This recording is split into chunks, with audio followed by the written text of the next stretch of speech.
Senate races to avert government shutdown. The Senate could pass a one-week government funding patch as soon as Thursday night, following hours of wrestling over amendments. Chamber leaders are pursuing an agreement to vote on the stopgap along with two amendments, both of which are expected to fail.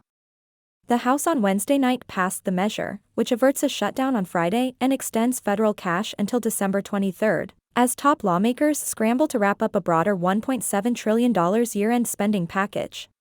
The negotiators involved in that deal, however, are keeping the overall spending levels and other details under wraps so as not to endanger support for the bill given the rush timeline.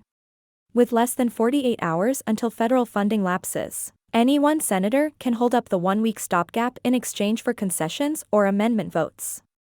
Senate conservatives on Thursday were demanding a number of amendments, finally settling on tweaks from Senator Mike Lee, Republican Utah, that would extend the shutdown deadline into early next year, and a provision from Senator Rick Scott, Republican Florida, that would target IRS funding.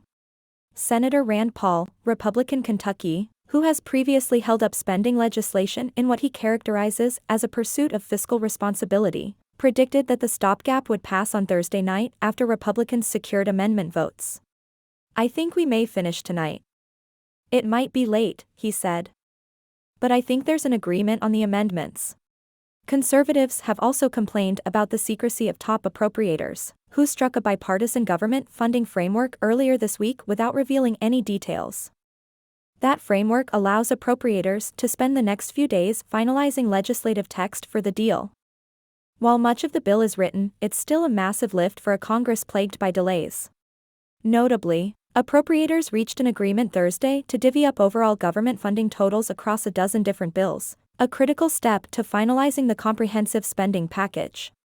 Senator John Tester, Democrat Montana, his party's top member on the defense spending panel, said he expected to have his legislative text ready by Sunday night. The full text of the mammoth year-end spending plan could be released on Monday or Tuesday, according to senators. Tester also said he expects emergency funding for Ukraine aid to be around President Joe Biden's request, for $37 billion, though he did not disclose a specific amount. Earlier Thursday, there was a candid discussion at the weekly Senate GOP lunch about Republicans trying to stymie the bill, according to Senator Richard Shelby of Alabama, the top Republican appropriator in the upper chamber.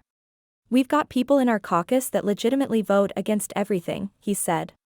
When asked about the lunch, Senator Kevin Cramer, Republican North Dakota, said, "The frustration that a lot of us feel that's been pent up for a long time is, why are we always confronted with binary choices with so little information?"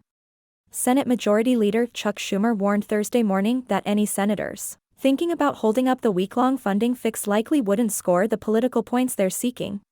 "We should have no drama, no gridlock, and no delay on passing the week-long funding patch," Schumer said.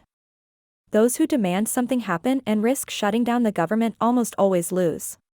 Meanwhile, House Majority Leader Steny Hoyer, Democrat Maryland, warned that the chamber could be working right up until Christmas to pass the sprawling spending package.